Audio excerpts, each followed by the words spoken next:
it's time for another installment of G.I. Jonesing. This is episode 3 of G.I. Jonesing, and which means we're up to issue 3 of G.I. Joe, written by Larry Hama, and then the return of Herb Trimpe as penciler after his work on issue 1. I need oxygen, Tom. Yeah, there's a Megaforce poster on the back of that. Yeah. Oh my God. That's a future episode if there ever was one. Mm-hmm. Burt Reynolds was supposed to star in that. Yeah, I mean, it looks like, yeah, they sort of did their best. This is why it's like, if you can track down the actual issues, that's you got to do it for a million reasons, but this is one of them. It's very G.I. Joe-esque. It's like all the vehicles and stuff. But yeah, awesome cover. I mean, how do you say no to that? And reading these, it is like double nostalgia for me, because some of these I was like reading as I was working on Transformers versus G.I. Joe. Like most of the issues of G.I. Joe that I have, I bought in preparation for working on that. And I love this one. And since it featured like G.I. Joe's fighting a giant robot, I was like, okay, this is going to help me visualize what this comic needs to be. And I do have like little margin notes that I wrote down in the comic, like as I was, reading it back in the day, to kind of get some like ideas going for my comic. And this stuff where you have them, they bust up a Cobra base and find this like this robot in it, and they take the robot apart, and the head looks like a Pac-Man ghost. It's got the sort of wavy mouth on it, but it's in medias res. It's kind of nice because it's not like if you just read this comic, you'd assume issue 2 was them busting up this Cobra thing, but that all happens off camera. So we're seeing like the sort of cleanup mission, and they take this robot and they pack it up and they bring it back to the pit, and you get like a better look at the pit. And all the different, there's a little map of it, and you see all the different like layers of it. And they even, because it becomes kind of like a cinematic kind of story of like this confined space, kind of like The Thing or like Alien or something. I was just going to say, I think because I think Larry's getting double duty after seeing The Thing. Yeah, he saw The Thing, and it gave him like a couple issues worth of ideas. So he had all the ice base stuff and people going crazy in like an Arctic base. He had that in issue 2, and now issue 3 they bring it back to it's like this confined space where they're fighting this like unstoppable enemy, and it's called the Trojan Gambit. And so then this robot is like a Trojan horse. The Cobra has deliberately left it behind, knowing that the G.I. Joes are going to take it with them, try to study it, and then while it's like on the table, it kind of puts itself back together and starts rampaging through their base. And it's trying to climb up through the various levels of the pit, so that when it gets to the top, it has these little transmitter robots that are going to like signal Cobra and let them know where the G.I. Joe base is. Earlier, they talk about the legend of Snake Eyes. Yeah. They're like that thing he uses against the Geneva Convention. They talk about the thing in his boot. Yeah. I'm like, what was the thing he used? It's like, if the issue had been like this mission where they break into the Cobra base and they steal the robot and stuff, if that had been the issue, like, you would have missed out on the fact of this being, it starts out as kind of like a downtime issue. It's like we're between missions, we're relaxing. Hawk and Scarlet are like, keeping the cover going. Like, they're up at this party with the I like how that's going on up on the upper level. They're having a little soiree up there. Yeah, they're hearing stuff through the vents and stuff. Yeah, and they're trying to like minimize it to like maintain their cover. And then everybody's in the basement just kind of chilling out or whatever. They're cooking food. They're making bacon and eggs. Ooh. And then Snake Eyes is like cleaning everybody's weapon. And then they're like, "Oh, why is Snake Eyes cleaning other people's rifles?" And they're like, he doesn't want them to jam if they're like supporting him, if they're his backup, I love if they're covering his ass, he doesn't want them backing up. And then you got a lot of Steeler action in this one. Yeah, Steeler like rips his shirt off and starts like lifting heavy thing, like doing some action movie stuff. Yeah, some like pumping iron, some like bodybuilder action. There's a running gag in there where they're like someone stole Steeler's shirt or whatever. This robot kind of puts itself back together, and then they're fighting it. It's like, now this is a couple years before Terminator, so it's like this, but it's like the Terminator, and they're doing everything they can to stop it, like setting it on fire, sending stuff. And so like my notes in here were like, I was going to do a version of this story, but where it's like at the end of issue 0 of Transformers versus G.I. Joe, they end up with like Bumblebee's body. Like Bumblebee's been decapitated. The Decepticons have Bumblebee's head, but then the G.I. Joe team has Bumblebee's body. So I was going to have like a story where it's kind of like this, but then it becomes this kind of spooky story where Bumblebee's decapitated corpse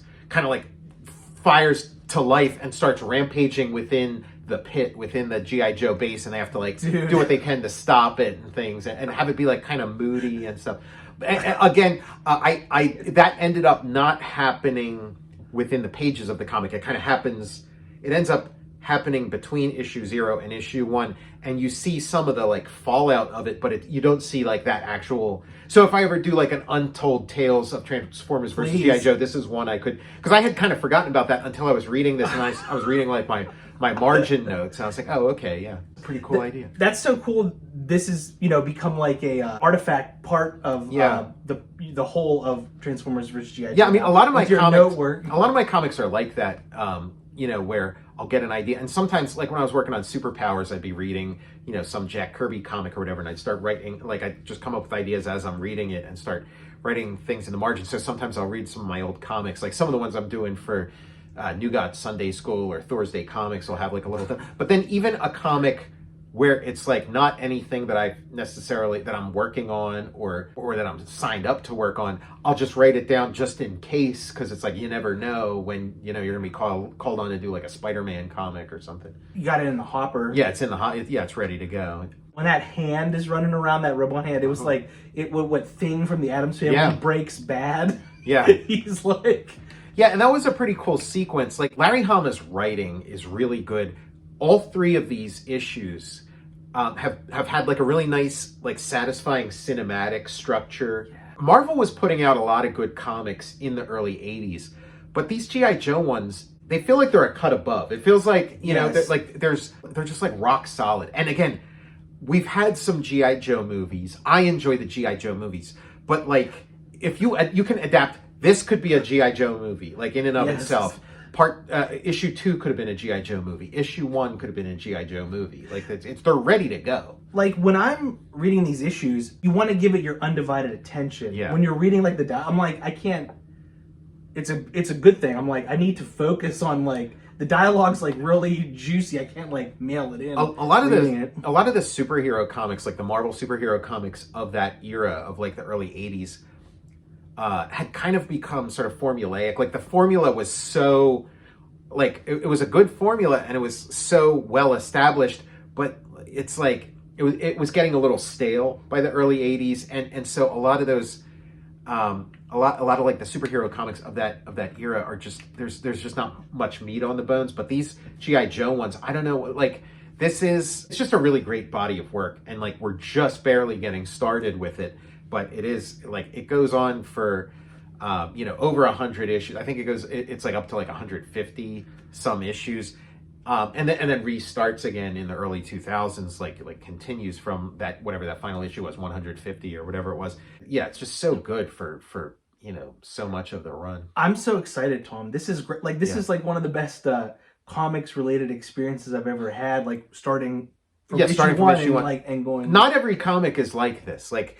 The G.I. Joe is an extremely satisfying read. It does like really build, and I mean it has peaks and valleys like anything, but it does build, and it pays off. And I think part of it is that like that huge ensemble. But yeah, just this issue, just as a standalone experience, it's got great action. You're getting to know the characters. There's a good bit of like comedy in it, and just just a variety of shots. Like when they start going on a bug hunt, when like, I love the little crawly robots start coming out, and they're just like doing everything they can to pick them off. Yeah, it's like in the Thing when a part breaks off, like even it becomes autonomous. Yeah, and tentacles sprout out. Yeah, it's suspenseful too. I'm like, I don't want that bug to get out. I don't want Cobra like to get the ID their base. Yeah, they have like good stakes set up because it's like they don't they don't want to get killed by this thing because it's also like turned off the oxygen, so it starts getting, the air starts getting real stale in the pit, and then they don't want to blow their cover and let that like party up above find out about them, and then they don't want to get killed by this robot, and then they don't want the robot to get topside to where it can signal to Cobra, and there is the countdown where like Cobra Commander is kind of circling and. Yeah, very die-hardy too, because like the Nakatomi Christmas parties going on, where all the people are there, and then there's just like this action like going running around the building, like running around the pit around them. Very and then whenever they're breaking out of the room that got sealed, when he has the laser, like Snake Eye, they're like, okay, you set the laser up, fire the door. I'm just gonna bunk down over here. That's what my job would be. I would go over and sleep. It showed him sleeping. I'm like, I'm holding up my end of things by sleeping. Yeah, that would be my. And issue 1 has Cobra. Issue 2 is not Cobra. It's like the G.I. Joe team versus Russia. And it's kind of like, oh, maybe it's going to be a bunch of different things. And then issue 3, we're back to Cobra. And it's going to more or less be Cobra to stay from here on out. And issue 1, we had hooded Cobra Commander. This time around, we got like silver-faced Cobra Commander who kind of has like a split, in like a seam in the middle of his like silver mask. You're seeing the world build little by little and somewhat organically for a toy tie-in. I was trying to ID some vehicles too. There was like some under either construction. Well, because they have that like, robot, and like I know they have that. There's that robot toy where it's like you can like put a figure inside of it. Oh yeah, remember those? They were kind of those like kind of they looked very like sort of retro robots, and I wonder if it was kind of like, oh yeah, they're going to be rolling out this robot toy, so let's do a robot story, and maybe they just didn't have the reference for like what the thing actually looks like. Dude, this is an awesome another cool-looking robot. It's nice to have that team of Larry Hama and Herb Trimpe together, and they're gonna pair up again and again through it, sort of on again, off again throughout the run. But yeah, it's a real special occasion when those two team up because Trimpe is like a writer in his own right, and he even writes. Like he's gonna be writing an issue, like a couple issues down the line. He's gonna be writing an issue. He's got the goods, and just seeing all those vehicles on each floor. Because issue 1 had that map in it, so now we're getting to like play around in the map.